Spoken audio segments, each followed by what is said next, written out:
Hello everyone, कैसे हो आप सब। आई होप आप सब बहुत अच्छे हों, खुश हों, स्वस्थ हों, मस्त हों और अपना ख्याल रख रहे हों। फ्रेंड्स, आज के व्लॉग में मैं शेयर करूंगी आप सबके साथ में प्रेगनेंसी का छठा महीना। मतलब इसमें क्या लक्षण होते हैं, क्या डाइट लेनी चाहिए, शिशु का विकास कितना और कैसे होता है, और साथ में हमारे लिए क्या सावधानियां हैं जो हमें बरतनी चाहिए। यानी कि हर प्रेग्नेंट महिला को इन चीज़ों का ख्याल रखना चाहिए। तो इन सभी चीज़ों के बारे में हम आज के व्लॉग में एकदम अच्छे से बात करेंगे। तो व्लॉग को पूरा देखिएगा, स्किप बिल्कुल भी मत कीजिएगा। तो सबसे पहले फ्रेंड्स, मैं आपको बता दूं कि मेरा भी 6 मंथ स्टार्ट हो गया है और आज मेरा 6 मंथ का डे 2 है। और इससे पहले यानी कि डे 1 का व्लॉग मैंने शूट नहीं कर पाया था, पर ये डे 2 है। और यहाँ सबसे पहले मैंने शुरुआत की है हल्के ल्यूक वार्म वाटर से, यानी कि हल्का गुनगुना पानी जिसको मैंने पिया है, और सुबह की दिनचर्या मैंने शुरू की है। तो सबसे पहले अगर हम बात करते हैं प्रेगनेंसी के छठे महीने में क्या लक्षण दिखना स्टार्ट हो जाते हैं एक गर्भवती महिला में। तो अगर कुछ कॉमन सिम्टम्स की बात करें तो सबसे पहले जैसे किसी किसी को पेट दर्द होना शुरू हो जाता है, पीठ में दर्द, पैरों में ऐंठन, और साथ में किसी किसी को पैरों में सूजन जैसे लक्षण दिखने लगते हैं। और बहुत सारी महिलाओं के साथ में जैसे होता है कि उनको भूख ज़्यादा लगने लगती है, भूख बढ़ जाती है। और साथ में कई लोगों के साथ होता है कि उनको नींद कम आती है, चक्कर आने लगते हैं, सीने में जलन रहती है। तो ये कुछ कॉमन से लक्षण हैं जो हर महिला में, ज़रूरी नहीं कि सारे लक्षण हों, किसी में कुछ तो किसी में कुछ, अलग अलग महिलाओं के हिसाब से जैसे सबकी बॉडी अलग होती है वैसे ही सबके मतलब लक्षण भी अलग अलग होते हैं। अगर अब मैं अपने लक्षण की बात करूं इस मंथ में, जो मैंने अभी 2 दिन में ऑब्ज़र्व किया है, यानी कि 2 दिन नहीं कहेंगे, जब 5th मंथ का लास्ट रहता है, 2 या 3 दिन में 5th मंथ कंप्लीट होना होता है, तो उधर से ही समझ में आना शुरू हो जाता है।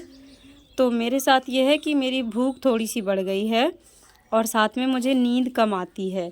नींद कम का मतलब ऐसा है कि मुझे थोड़ी देर के लिए नींद आती है और फिर मुझे लगता है बहुत ज़्यादा देर हो गई है और फिर मैं बहुत लंबे टाइम तक सो नहीं पाती हूँ। और बस इतने ही लक्षण अभी मुझे समझ में आते हैं। हाँ, कमर में दर्द जैसे रहता है मेरे, और साथ में कभी कभी थोड़ा थोड़ा पैरों में भी दर्द रहता है।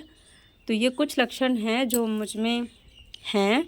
और आप भी अपने कमेंट सेक्शन में लक्षण बताइएगा ज़रूर कि अगर आपका 6 मंथ चल रहा है तो आप में कौन कौन से लक्षण विजिबल होने लगे हैं।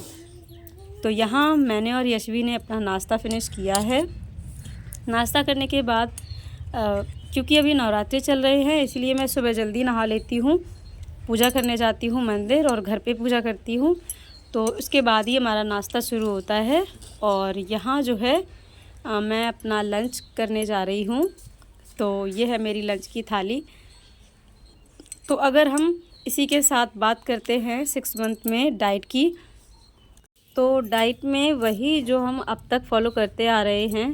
हमें स्वस्थ आहार लेना है, अच्छा खाना खाना है, ताज़ा खाना खाना है, जिसमें हमें फल भी शामिल करने हैं, सब्जियां भी शामिल करनी हैं, प्रोटीन युक्त खाना खाना है, खूब सारा पानी पीना है, दूध भी हमें अपनी डाइट में शामिल करना है, दूध या दूध से बनी हुई चीज़ें, ये सारी चीज़ें जो है मैं अपने डेयरी मतलब अपनी डाइट में शामिल करना है। और साथ में आपको सब्जियों में अलग अलग सब्जियां मतलब खानी हैं, ताकि आपको हर तरह की सब्ज़ी से अलग अलग तरीके के विटामिन्स जो हैं वो मिल सकें। और फल में भी आपको केवल एक ही फल रेगुलर नहीं खाना है, फलों को भी आपको चेंज करते रहना है। यानी कि कभी सेब ले लिया, कभी संतरा ले लिया, तो कभी केला ले लिया, ताकि आपको हर फल से हर तरह का विटामिन और मिनरल आपको अच्छे तरीके से मिलता रहे, जो कि आपके लिए और आपके बेबी के लिए बहुत ज़्यादा इम्पॉर्टेंट है और ज़रूरी है। तो यहाँ जो है मैं डेली एक खीरा अपना ऐड करती हूँ खाने में, साथ में फल भी लेती हूँ। तो ऐसा नहीं है कि मैं फल जो है खाने के साथ ही खाती हूँ। कभी कभी जब मुझे छोटी छोटी भूख लगती है तब उस टाइम में मैं जो भी मेरे पास फल रहते हैं, कभी संतरा कभी केला, तो वो मैं लेती हूँ।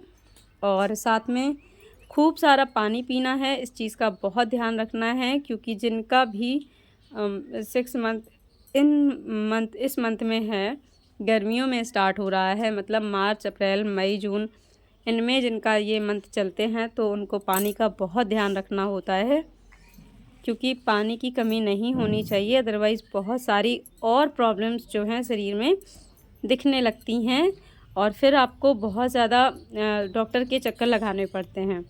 तो अच्छा यही है कि अपना खाना अच्छा रखें, अपनी डाइट अच्छी रखें और अपनी हेल्थ को भी अच्छा रखें, और खाना अच्छे से डाइजेस्ट हो, अच्छे से पचे, आपकी बॉडी में सारे न्यूट्रिएंट्स एब्जॉर्ब हों। इसके लिए आपको बहुत ध्यान रखना है कि नियमित रूप से आपको कुछ व्यायाम करने हैं, डेली आपको वॉकिंग करनी है। भले ही आप एक साथ लंबी वॉक नहीं कर पाते हैं, लंबे समय तक नहीं टहल पाते हैं, तो आपको थोड़ा थोड़ा करके 10-10 या 15-15 मिनट करके वॉक ज़रूर करनी है। तो ये चीज़ें ख्याल रखिएगा। और इसके साथ ही अगर हम बात करते हैं कि शिशु का विकास कितना हो जाता है अब तक, तो क्योंकि फिर 5 मंथ पूरे कंप्लीट हो गए हैं और 6 मंथ स्टार्ट हो गया है, तो अब तक जो है शिशु की जो हलचल है वो समझ में आने लगती है हर किसी महिला को।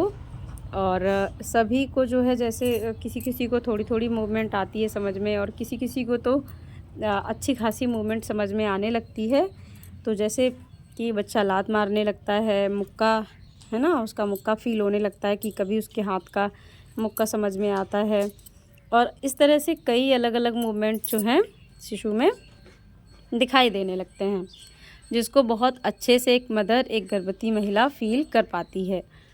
तो अगर यहाँ मैं अपने बेबी मूवमेंट की बात करूँ तो मुझे अभी बहुत अच्छे से अपनी बेबी की मूवमेंट जो है फ़ील होने लगी है, और अब मैं बहुत अच्छे से फ़ील कर पाती हूँ। जब भी मैं रेस्ट करती हूँ, लेटती हूँ, तो मुझे बेबी की मूवमेंट समझ में आती है, काफ़ी अच्छे से बेबी मूवमेंट होता है। और जब भी मैं रात में खाना खाने के बाद रेस्ट करती हूँ, सोने जाती हूँ बिस्तर पे, तभी भी मुझे बेबी मूवमेंट बहुत अच्छे से फ़ील होती है।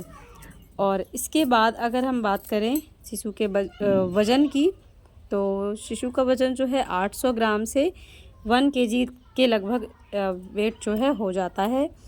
और अगर लंबाई की बात करें तो 32 से 34 सेंटीमीटर लंबाई हो जाती है। और अगर हम बात करें शिशु की इंद्रियों की, कि कौन कौन सी इंद्रियां विकसित हो जाती हैं, तो शिशु की लगभग सभी इंद्रियां विकसित हो रही होती हैं।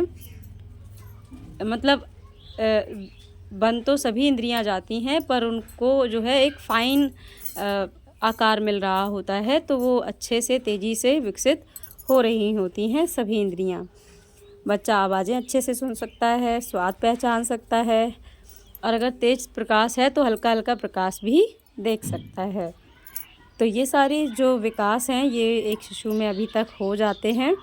6 मंथ के लास्ट तक बच्चा बहुत अच्छे से आवाज़ें फ़ील करने लगता है। इसीलिए एक गर्भवती महिला को ये बताया जाता है कि वो अपने बच्चे से बातें करना स्टार्ट कर दे। तो अगर आपका 6 मंथ स्टार्ट हो गया है तो आप भी अपने बेबी से थोड़ी थोड़ी सी बातें करना स्टार्ट कर सकते हैं।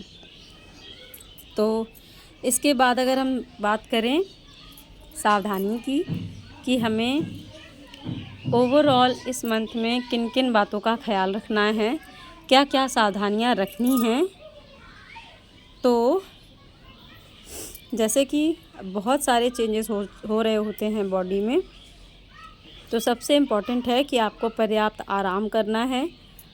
ऐसे नहीं है कि लगातार काम करते जाएं और फिर बहुत लंबा सा गैप मतलब आराम करें, ऐसा नहीं करना है। आपको थोड़ा थोड़ा रेस्ट करना है और थोड़ा थोड़ा काम करना है बीच बीच में। और इसके साथ ही आगे की तरफ ज़्यादा झुके नहीं, ज़्यादा देर तक खड़े ना रहें, ज़्यादा देर तक बैठे नहीं, ज़्यादा देर तक लेटे नहीं, और बाकी अपनी दिनचर्या का बहुत ध्यान रखें। तो बस यही थी कुछ चीज़ें जो मैं आपको बताना चाहती थी। मिलती हूँ फिर नेक्स्ट।